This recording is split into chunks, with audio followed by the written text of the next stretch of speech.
Oscar González Arzac, secretario general del Club de Gimnasia y Esgrima La Plata, nos recibe en la sede. Oski. Federico, ¿cómo estás? ¿Cómo estás? ¿Bien? Un gusto, gracias por estar. Bueno, no había venido, había visto algunos videos que el club había publicado y reconozco que ha quedado muy bien. ¿Después de cuántos meses de laburo?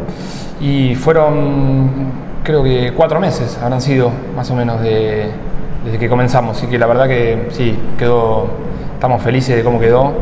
Todavía nos falta la inauguración del café bar, que también nos tiene ansiosos porque es un lugar de encuentro que creemos que necesitábamos, los socios, las socias, los hinchas. Así que bueno, con mucha expectativa de eso y disfrutando este nuevo espacio.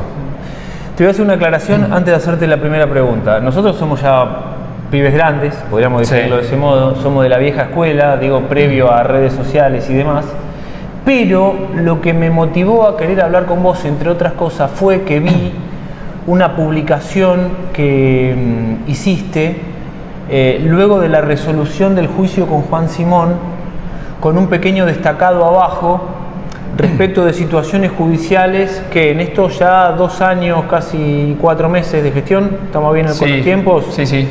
La actual comisión directiva había enfrentado, me refiero a juicios resueltos y a 0 juicios generados en lo que va de gestión.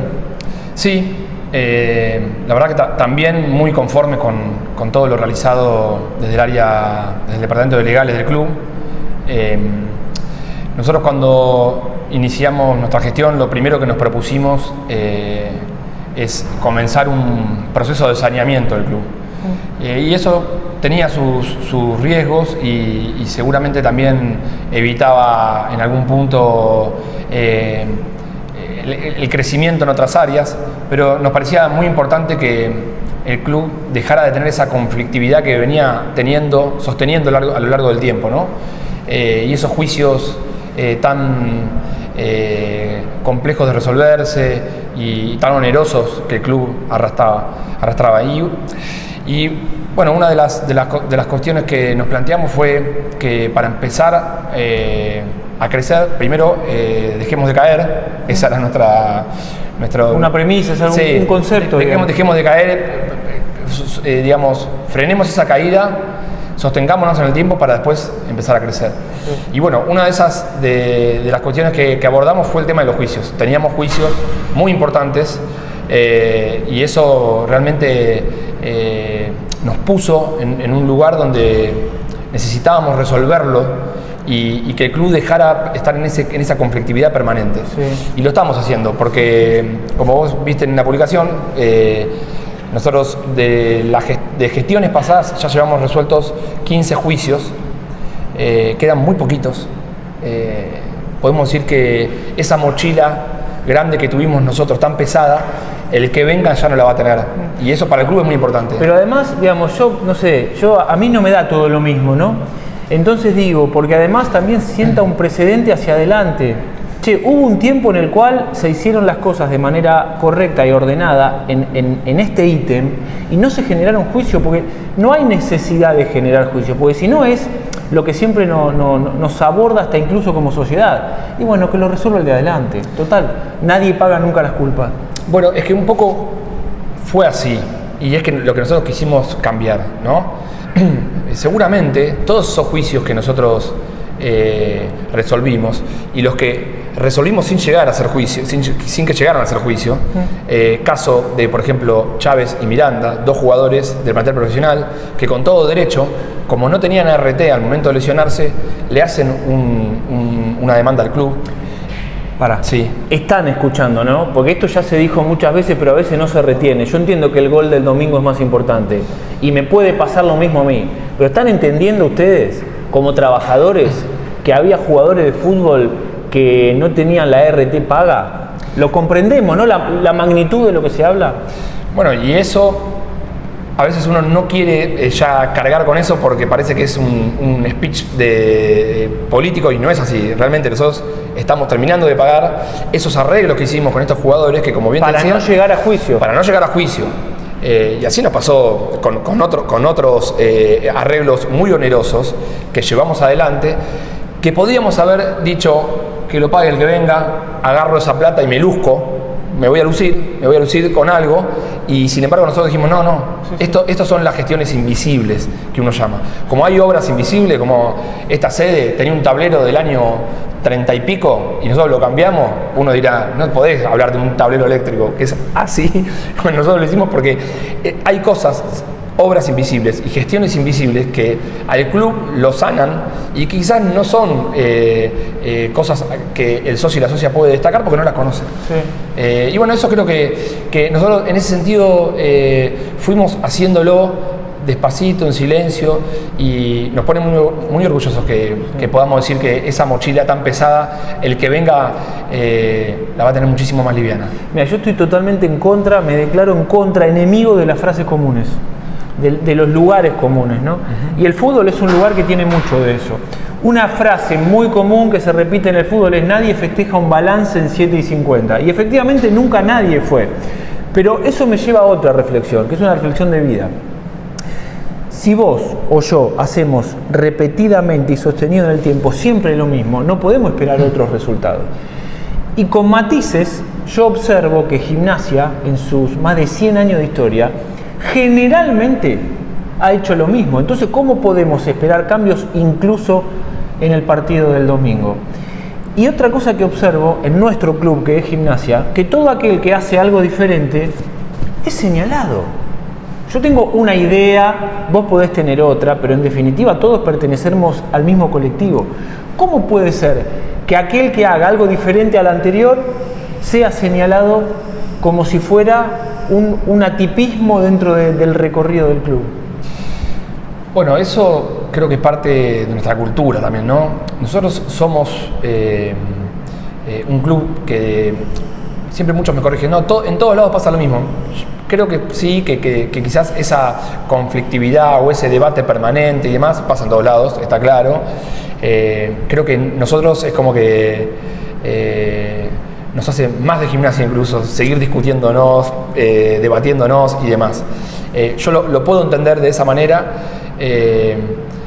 Cuando tengo la posibilidad de comentárselo a alguien, de hablarlo con alguien que se sale un poco de lo que pasa del club del fin de semana, y yo le cuento un poco el club de la semana, porque nosotros los dirigentes abordamos el club de lunes a domingo, digamos, ¿no? No abordamos solamente el club del fin de semana. Viste que hay una frase, mucho se achaca cuando alguien dice que es un club con fútbol y no de fútbol. Y ¿eso qué significa? Que cuando alguien dice que es un club con fútbol es porque incluye a todo lo demás, pero pareciera ser quien la toma la escucha como si le bajáramos el precio al fútbol, y eso no es así. Todos sabemos que el corazón del club es el fútbol. Ahí uno podría decir que es un club de fútbol porque el humor social de lo genera el fútbol, claro, para un lado o para el otro. Pero cuando sos dirigente, vos tenés que gestionar el club con fútbol. Íntegramente. ¿Por qué? Porque si vos tenés una inversión mensual en fútbol infanto-juvenil de 200 millones de pesos, y uno lo podría decir que es un déficit, bueno, otros podríamos decir que es una inversión. Cuando vos tenés disciplinas profesionales o semiprofesionales que generan un déficit. Pero para lo del fútbol infanto-juvenil, es como que yo te diga, no, la verdad es que estoy perdiendo plata porque mando a mis hijos al colegio. Bueno, ahí está, pero yo les tengo que comprar zapatillas.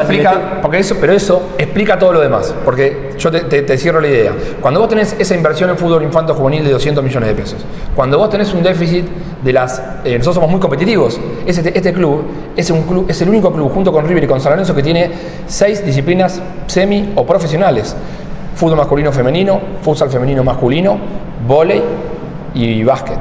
Bien, tenés 6 disciplinas semi y profesionales. Y vos después tenés un club, te decía, los 200 millones de pesos, sí, más los más o menos 80/100 millones de pesos del déficit de las disciplinas que no son fútbol masculino. Ahí ya van 300, más el déficit que te genera el fútbol masculino en el mes a mes, en el pago del sueldo. Vos ya tenés un club con 400 millones de pesos todos los meses, por cubrir. Bueno, ¿cómo lo cubre? En una época el club lo cubría permanentemente con mutuos. porque está bien, este club tiene que estar abierto y vos podés 1 mes, 2 meses, 3 meses patear y un día decís, esto lo tengo que resolver. Pero no es un modelo viable. Bueno, pero nosotros creemos que tampoco, nosotros por eso iniciamos todo un proceso de convertirnos en un club que exporte, y otros se enojan porque muchos dicen, no, pero son personas, no son productos, pero no hay que morirse en la literalidad. No, bueno, claro, Uno lo que quiere es cambiar ese modelo y decir, che, mirá, esa plata que antes venía en mutuos y que había que devolverla, que muchos llaman de manera romántica aporte, y el aporte, cuando vos invitás a tu casa y me decís, traete una botella de vino, es un aporte. Vos cuando me voy no me la querés cobrar. Bien, el aporte en ese sentido, en realidad es un préstamo. Bueno, nosotros lo que hicimos fue bajar esa intensidad en cuanto al endeudamiento, que no está mal, uno tiene que endeudarse, porque a veces no tenés esa plata, ¿no? Nosotros hace 2 mercados que prácticamente no vendemos jugadores y obviamente que se empieza a tensar la situación. Pero nosotros quisimos cambiar eso e hicimos algo distinto. Uno podrá decir, bueno, pero en fútbol no se notó el cambio, todo lo contrario. Bueno, puede ser. Nosotros sabíamos el riesgo que asumíamos. Cuando vos decís, vamos a pagar los juicios, vamos a pensar en un plan de saneamiento del club, vamos a hacer obras que el club está completamente venido abajo en muchos aspectos, las vamos a hacer. Y todo eso conlleva también, eso impacta también en tu política deportiva de fútbol masculino profesional, claramente. Pero nosotros queremos que esto es todo a su tiempo. Hace 2 años que estamos y entendemos que el club necesitaba comenzar un nuevo ciclo. Y es un ciclo que no puede ser, creo yo, obviamente puede tener un análisis parcial de nuestros primeros 2 años y 4 meses, y en 8 meses serán nuestra primera gestión. Y obviamente que puede tener un análisis, uno puede asumir errores y pensar que pudo haber hecho algo distinto, pero creo que está bien marcado nuestro modelo de gestión en relación a lo que se venía haciendo en el club. Sí. Ahí, con esto que decís, me llevas, porque no solo con el tema de la inversión en el fútbol infanto-juvenil, sino con el tema de la literalidad, ¿no? Me llevas a un lugar que a mí sinceramente todavía me genera asombro que haya que seguir explicándolo, incluso entre nosotros, entre los que no somos comisión directiva o que solamente vamos a la cancha o que nos juntamos a comer. Y yo escucho que se sigue diciendo, pero la fábrica de jugadores, ¿cuánto de las inferiores hay en primera? Me cuesta sinceramente, Oscar, me cuesta horrores mantener la calma y la paciencia, y me genera asombro tener que seguir explicando ese concepto también. Porque el concepto, vamos a explicarlo una vez más, no es que si hubiera 8 de 11 todo el tiempo en primera y si fueran todos Benjamín o Miramón, sería fenomenal, sería la felicidad absoluta. Eso no pasa en ningún club del mundo, y eso lo aseguro yo, que miro fútbol desde que nací, no pasa en ningún club del mundo. Cuando pasa, es porque son camadas que se van acomodando. El concepto de la fábrica de jugadores es, por ejemplo, tener que hacer canchas en estancia chica. ¿Por qué un club de fútbol no tiene canchas en estancia chica? ¿Cómo lo explicamos eso? ¿O no tenían? No, falta de inversión, quizás, a ver, o también la falta de dinero. Eso también te lleva, cuando estás ahorcado, bueno, tenías que hacer lo primero, apagar la luz, que no te corten la luz, que no, acá vamos a hablar, no había RT. Entonces, si no hay RT, comprar para semillas. Pero como un club de fútbol no tiene que hacer vestuario, consultorio. Es que fue lo primero que dijimos. ¿O cómo pretendemos ser un club de fútbol a la altura de la primera división, que esté en una posición más holgada en la tabla de los promedios, que discuta los partidos, que se acerque a finales, que vea la posibilidad de vender jugadores a Europa o que los meta en la selección nacional, si no tenemos cancha de fútbol? ¿Por dónde vamos a empezar? No, estoy de acuerdo. Me parece que lo que dijiste del concepto de fábrica de jugadores y esto de la literalidad tiene que ver, creo yo, que nuestro primer año se pudo haber tomado para la confusión, sí. Porque nosotros abordamos todo ese año en general con chicos del club. ¿Pero por qué? ¿Por qué? Porque estábamos inhibidos. De nuevo. Porque hacía 2 mercados de pases que el club no podía incorporar. Esos jugadores que no vienen en los mercados de externos, nosotros los reemplazamos con los que venían de abajo. E incluso, dado los resultados, seguramente terminó siendo algo negativo para nosotros, cuando digo nosotros digo el club, porque quizás apuramos ciertos procesos que lo hicimos porque no nos quedaba otra. porque para resolver esto había que sacar 4 millones de dólares y poder pagar todas las inhibiciones.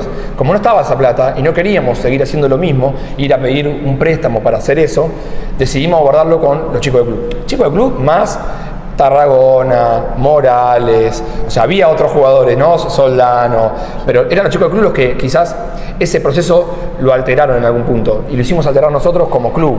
Pero además a veces yo también me entrevero en algunas charlas y me gusta discutir esto de, bueno, pasamos de estar a un gol de la Copa Libertadores a estar a un gol del descenso, ¿no? A grandes rasgos. Pero primero que no es real y segundo que ese equipo no era genuino del club. No, pero el equipo de Gorosito. En cuanto a resultados era real, pero el problema es que nosotros abordamos la temporada, el 70% de la temporada, con chicos del club por las inhibiciones que teníamos. Exacto. Eso fue lo que sucedió. Ahora vos me decís,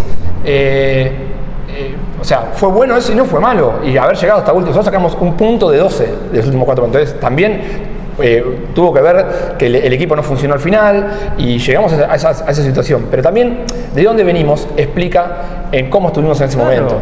Y quería decirte esto, lo de la fábrica de jugadores, que es un concepto, tiene que ver, como bien decís vos, no solo con chicos del club jugando, no solo con eso, a nosotros nos gusta, por eso nos gusta cuando entra Mamut, nos gusta cuando está Jere Merlo, nos gusta cuando Facu Di Biasi también juega, por supuesto, porque eso también habla de que la fábrica está funcionando en algún punto, ¿no? Pero no es solamente eso, es tener la pensión ya sin goteras y ya sin lugares como lugares comunes para los chicos como teníamos, o sea, es remodelar la pensión por completo, es agarrar un vestuario en un 40% y en un año tener los mejores vestuarios del fútbol argentino, te lo dicen cualquier delegación que viene. Eso también es la fábrica de jugadores. La fábrica de jugadores también es tener canchas para que los chicos entrenen, consultorios profesionales, consultorios, adecuar estancia chica a la función que tiene que tener, que llegue la factura de semilla de más de $100.000 y no patearla, perderte el momento de que hay que tirar la semilla y patearla porque no tenés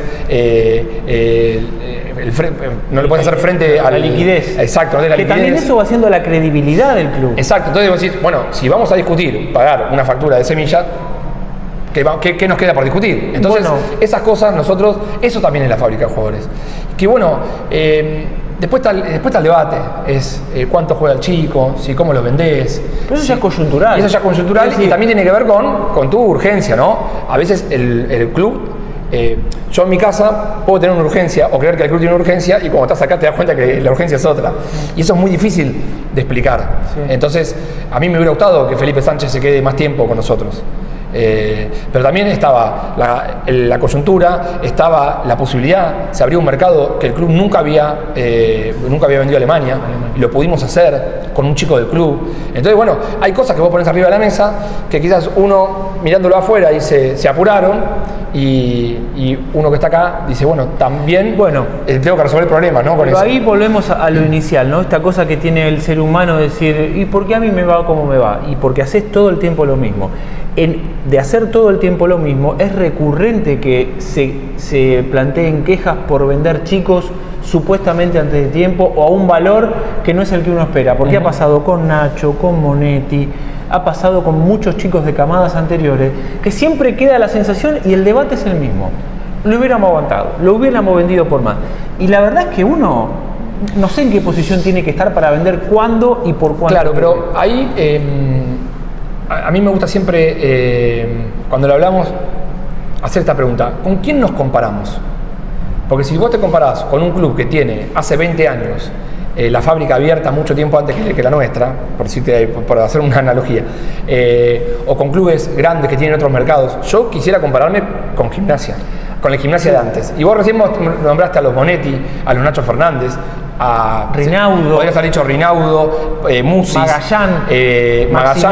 Yo me pregunto cómo vendimos a los Miramón, a los Benja, a los Felipe Sánchez, a los Lescano, incluso Lescano, cómo los vendimos en comparación a ese Gimnasia. Sí. Entonces mi pregunta es, ¿ahí hubo una mejora, hubo un avance? Si nosotros en 2 años vendimos lo que Gimnasia vendió en 15, Evidentemente hay un avance. Yo dejé de pedir mutuos y endeudarme y empecé a usar la propia, digamos, ¿no? Hay un avance. Ahora vos me decís, bueno, pero hubieras aguantado más a Lescano. Bueno, está bien. Me hubiera encantado. A mí también me hubiera encantado, claro. Y ahora, ¿podía? Pero nosotros con Benjamín lo hicimos, por ejemplo. Benjamín jugó casi 100 partidos en Gimnasia. Y nosotros estuvimos a punto, no, porque la verdad que le rechazamos, nos llevó el enojo de él también, de venderlo en Talleres. Pero dijimos, no, esperemos. Primero de venderlo a Racing, no esperemos. Después de venderlo a Brujas, no esperemos. Después de venderlo a Talleres, no esperemos. Mientras tanto, Benjamín seguía jugando, se seguía valorizando y lo terminamos vendiendo al Bolonia. Sí. Al Bolonia. Y hoy está en la selección argentina. Eso lo vendimos hace 2 meses. Y ahí en el medio uno, como espectador, como oyente, como plateísta, dice, che, mirá todo lo que hubo que escuchar. Porque en el medio, ¿viste? Se opina, se dice, y todo el tiempo es como que todo el mundo cree tener la razón. Y en definitiva, a la luz de los hechos, la razón no la tenían los demás, la tenía el club. Sí, a ver, como te decía, siempre uno espera más. Yo, que soy secretario general del club, también espero más de lo que nosotros hacemos. ¿Por qué no va a esperar más alguien que está quizás viendo la gestión de afuera del club? Yo eso lo puedo comprender.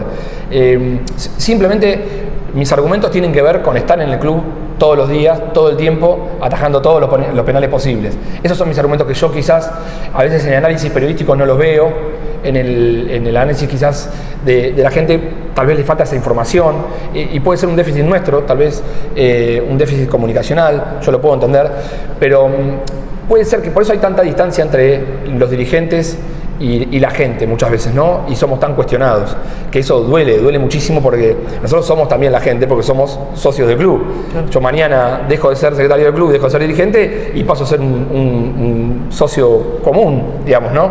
Y va a venir otro que quizás hoy, sin estar tan interiorizado, que te critica o te dice un montón de cosas, va a estar en mi lugar y seguramente me va a entender. Entonces, por eso siempre la crítica que más duele es de la del ex dirigente. Claro. Porque si vos ya estuviste acá, y vos ya sabés cómo es. ¿Por qué pegás abajo del cinturón? Si vos ya sabés cómo es. Y en definitiva, yo lo que veo es que esa distancia algún día vamos a tener que acortarla. Hay que cortarla un poco. Y eso tiene que salir ¿entre el dirigente y el hincha o entre el dirigente? No, y la gente, el dirigente y la gente, porque somos lo mismo nosotros. Solo que uno se comprometió y quiso tomar una responsabilidad, votado por esa misma gente, y otro tal vez no tiene tiempo de hacerlo, no le nace, no lo quiere hacer. Esa distancia yo creo que provoca mucho daño, a mí realmente me preocupa y creo que es algo que algún día tendríamos que abordar y tendríamos que pensar entre quizás los que tengan más ánimo político o de tomar alguna responsabilidad institucional en el club. Respondeme algo según tu razonamiento. ¿Es un error comparar a Gimnasia con Gimnasia mismo, pero con el Gimnasia de los 90? ¿Fue eso algo que pasó? Yo creo que en los 90 no solo Gribol, Sí, previo inclusive. Yo creo que cambió mucho el fútbol, como para comparar. Eran momentos distintos, formas distintas de gestionar. Es difícil comparar porque yo trataría de compararme siempre con el Gimnasia más reciente, de los últimos 10, 15 años, irme hasta los 90. Muchas veces se cuestiona cuando traes muchos jugadores y uno trae muchos jugadores porque en los 90 los planteles eran de 20 y pico de jugadores, ahora son de 30 y pico. Entonces vos tenés que traer más jugadores para completar el plantel. No siempre esos jugadores son los que el club, o sea, los que uno pretende, sino los que el club puede traer. Me parece que creo que es complicada la comparación. Yo creo que sentiría una injusticia hacerlo porque los contextos son muy distintos. Sí, creo que podría ser el anhelo regresar a eso. Vos decís deportivamente, no tengo ninguna duda. Si te referías específicamente a eso, a vender jugadores como se vendió a Chirola, a Cufré, al Papa Sosa, al Gulli, obviamente que sí. Ser competitivo. Este club no se tiene que permitir más no ser competitivo y uno, a veces lo que más duele, que tiene uno la responsabilidad de quizás estar en un departamento armando un plantel, no ser competitivo. Eso es lo más doloroso. Hoy el equipo de primera división no resulta lo suficientemente competitivo. No, yo creo que eso es una deuda que tenemos nosotros y que tiene el club en general, porque salvo ese veranito de Pipo, Gorosito, este club no es competitivo yo creo que hace como unos 10 años. El veranito ese y la Copa Argentina, la final de Copa Argentina. Después nos ha costado competir, no solo a nosotros. Y es más, si te pones a pensar, en los últimos 15 años yo creo que jugamos, si no me equivoco, últimos 15 años, 3 promociones, más el desempate con Colón, 4, más los descensos suspendidos, que nosotros hubiéramos descendido si no se hubieran suspendido los descensos, 5. Contra una final de Copa Argentina. Contra una final Argentina. de Copa Argentina. Y eso estamos en deuda, estamos recontra en deuda. Sí. Ojalá que nosotros lo podamos acomodar. Yo tengo confianza de que lo vamos a poder hacer, que quizás al comienzo de la gestión nosotros entendíamos que, como te decía al principio, había que frenar una sangría que para mí se llevaba a puerta al club, estoy convencido de eso, pero nosotros lo tenemos muy claro que estamos en deuda. No con la gente, con nosotros mismos, o sea, con todos. Porque ahí aparece lo del corazón del club. O sea, ahí aparece que cuando el fin de semana el resultado no es bueno, a todos nos repercute, a todos nos mata. No solamente a la gente. Nosotros no somos robots, somos gente igual y somos socios igual. Dice que y nos ponen en juego su gestión o también, su trabajo todos los domingos. Y además tenemos eso. Además como el jugador y como el entrenador. Digamos, sí, ¿no? sí, tal cual. ¿Qué función cumple Marcelo Gauna desde el día 1 de gestión? Mira, Marcelo Gauna es el gerente de fútbol. Bien, nosotros cuando lo fuimos a buscar en su momento, cuando no estábamos en el club, empezamos a hacer algunas reuniones y lo que nos pasó a nosotros es que necesitábamos conocer para hacer. Bien, no queríamos entrar al club para aprender, sino necesitamos gente que estuviera en el mundo del fútbol y que conociera esto de abrir mercados y de tener ventas y ser un club exportador, justamente para cortar con eso que te decía, para cortar con el préstamo, con el mutuo y con eso que te decía al principio. Marcelo es un socio del club, un socio vitalicio del club, que se dedica está en el mundo del fútbol hace 20 años, lo conocimos tiempo atrás y empezamos a tener charlas con él. ¿Podríamos catalogarlo como una persona especializada en la materia? Sí, hay muchos dicen que como que le bajan el precio porque él era representante y en realidad él era representante porque era representante de Fito Rinaudo como más conocido, pero en realidad él estaba en el mundo del fútbol y él era parte de las operaciones de venta más importantes. Entonces nosotros decíamos, este tipo que estuvo en la operación de Boba Acuña, de Pastore, de Otamendi, de Verbanega. Es como traer los mejores abogados. Vamos a traerlo acá, vamos a ponerlo de este lado del mostrador. Y tengamos a alguien que conozca, primero que también nos ahorre que la comisión del representante, cosas que en el club se hacían, que eran una locura, se pagaban comisiones estrafalarias. Queríamos primero ubicarnos en eso y después que él pudiera, desde su gerencia de fútbol, pudiera abrir esos mercados que necesitábamos abrir. Entonces por eso llenamos de scouting y llenamos de directores deportivos el bosque desde el primer día. Vengan, miren nuestros jugadores, miren la fábrica de jugadores. Ahí está fíjate aquel, fíjate ese. Ese fue lo que nosotros quisimos hacer con él y lo cumplimos. Después hay un departamento de fútbol donde el cuerpo técnico es parte, donde Mariano Cowen, Juan Pablo Rien y yo somos parte, Marcelo es parte también, los chicos del scouting también son parte, donde se toman decisiones, ¿bien? En conjunto. En conjunto. O sea, no había una persona que decía, en realidad el que más, digamos, poder tiene sobre eso siempre es el técnico, porque vos podés traer como política institucional un jugador, pero el que arma el equipo es el técnico. Si yo traigo un jugador como político institucional y al técnico no le gusta y el técnico lo deja corriendo alrededor de la cancha, yo le hice un daño al club, ¿bien? Porque yo no me meto en el 11 y no armo el equipo, pero sí traigo un jugador que le vas a pagar para que no haga lo que vos querés que haga. Entonces, ahí es donde se discuten todas por ejemplo, las incorporaciones, entre otras decisiones que se toman. Claro. Y todos somos parte de esa decisión. Mariano Mesera, ¿qué rol tiene? ¿Qué función cumple? Mariano es el director deportivo, algo que a nosotros nos faltaba, que no encontrábamos el perfil, queríamos que sea alguien de la casa, que conozca, que sepa, que también esté más con el jugador. Siempre al jugador le cuesta esa relación con el dirigente, porque está esa distancia también. No es un par, digamos. No lo siente como un par, y aparte a veces hay intereses contrapuestos. Me refiero a cuestiones de pagos, premios y demás que no te hacen tener quizás esa relación. Sí es muy cordial, pero tal vez no es y está bien que no sea una relación, digamos, que va más allá de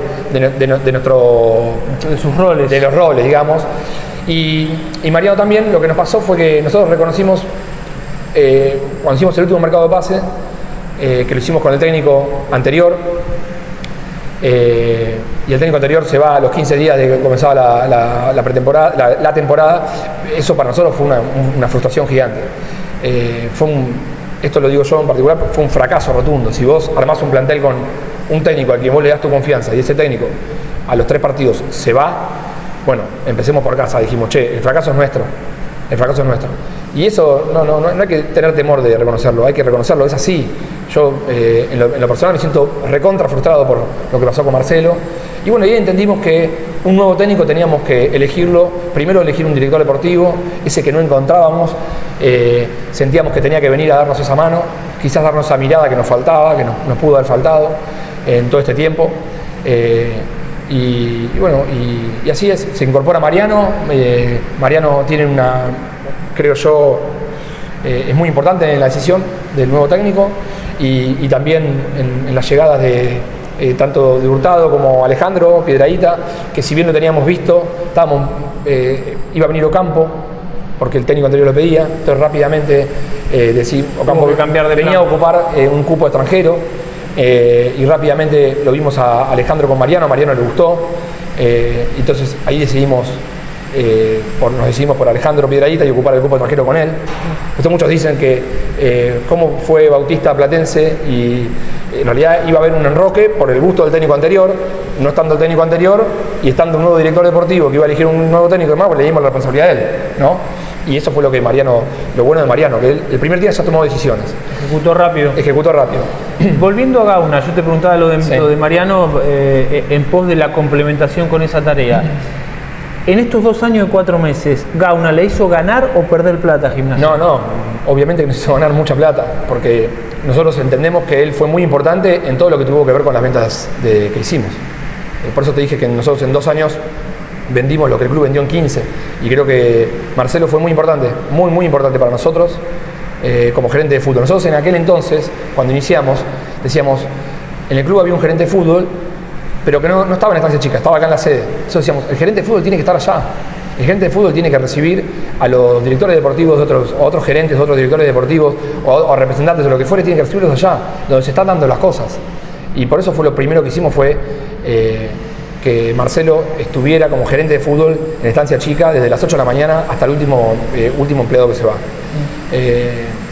Y bueno, yo creo que en ese sentido la capacidad que él tuvo y todos los contactos que él nos trajo y todo lo que pudimos hacer con su conocimiento, creo que fue muy positivo en ese sentido. Y después están obviamente los mercados de pases, que hoy con el diario El Lunes nosotros ahí estamos en deuda. Quizás yo lo justifico mucho la coyuntura y el contexto. Y referido al presupuesto. Al presupuesto que uno tiene.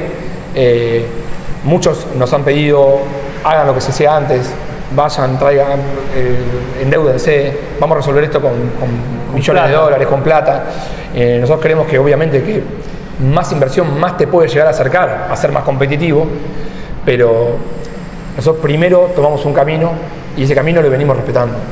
No es lo mismo un mercado de pase que hicimos hace un año y medio atrás. Yo estoy mucho más conforme con que con el de hace un año y medio atrás. Ahora vos me decís, en este mercado de pases, si hubiéramos tenido 3 millones de dólares en una caja, seguramente hubiera sido mejor, ¿no? Y creo que lo que te quería cerrar, los mercados de pase, que me parece que estamos en deuda, obviamente que tanto Marcelo Gauna como los chicos de scouting, con los técnicos que pasaron y como la cúpula dirigencial, si se quiere, todos somos responsables de eso y todos estamos en deuda y bueno, y ahora Mariano obviamente toma esa responsabilidad y creo yo que nos va a dar algo que no teníamos. Últimas 2 cortitas para cerrar. Decime algo de Benja en la selección argentina. ¿Qué le genera al club? Un orgullo tremendo. La verdad, sinceramente, cuando salió la convocatoria nos acordamos mucho porque 15 días antes, como te dije hoy, de venderlo al Bolonia, teníamos la oferta de Talleres. Y en algún punto el jugador también quería dar ese salto económico, ¿no? Y bueno, si se quiere deportivo, obviamente Talleres está siendo más competitivo que nosotros y el jugador eso lo ve. Y nosotros estábamos seguros que Benja tenía destino europeo, estábamos seguros, contrariamente a lo que mucha gente del fútbol nos decía. Eso también, sí. no voy a dar He nombres. escuchado algunos, No voy a dar nombres, pero algunos. Esto corre por mi cuenta, colegas que decían que no era, no, para mí no es crack. No, y más allá que crack, yo digo, gente que se dedica al fútbol que nos decía, no es un jugador para Europa.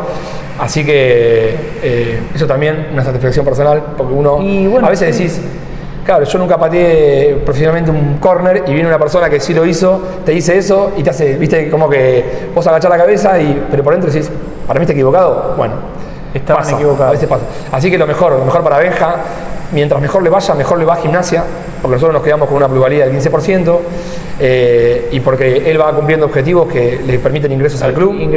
Y bueno, la verdad que muy felices por Benja.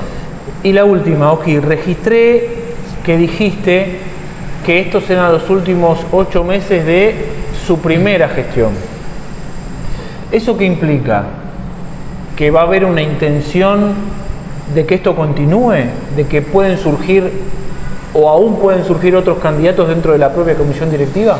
Mira, nosotros no lo hemos hablado, el hecho de continuar, si lo dije, tal vez lo dije porque para nosotros el proceso que iniciamos no es un proceso de 3 años, obviamente, siempre hablamos de 9 a 12 años, sentir que toda la inversión que hemos hecho en fútbol juvenil, infantil y juvenil y todo lo que hemos empezado a hacer en el club tiene que tener una continuidad, estamos convencidos de eso.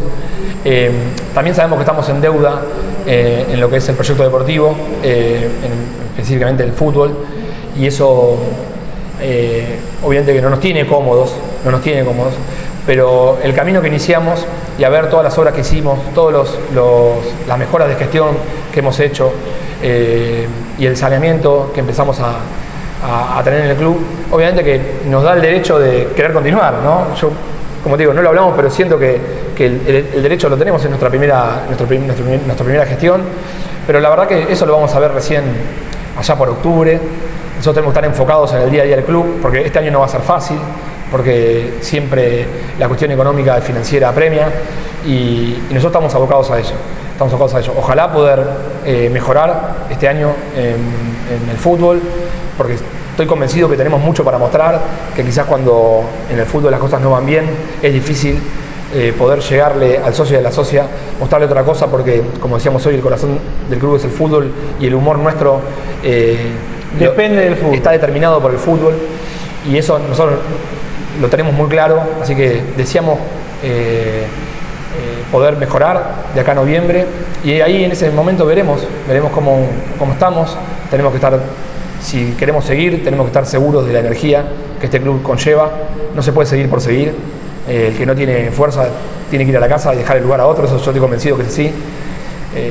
Así que bueno, pero la verdad que no por el cassette, porque te podría decir, tenemos la intención, lo hemos hablado y vamos por eso, y como no lo hablamos, la opinión que acabo de dar es personal y todo puede cambiar, y siento que de acá a octubre tenemos que simplemente enfocarnos en la gestión del club y ahí en octubre ver para qué estamos.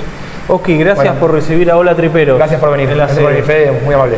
Triperos, una entrevista creo que constructiva con el secretario general del club, Oscar González Arzac. Los leo en YouTube y en Instagram.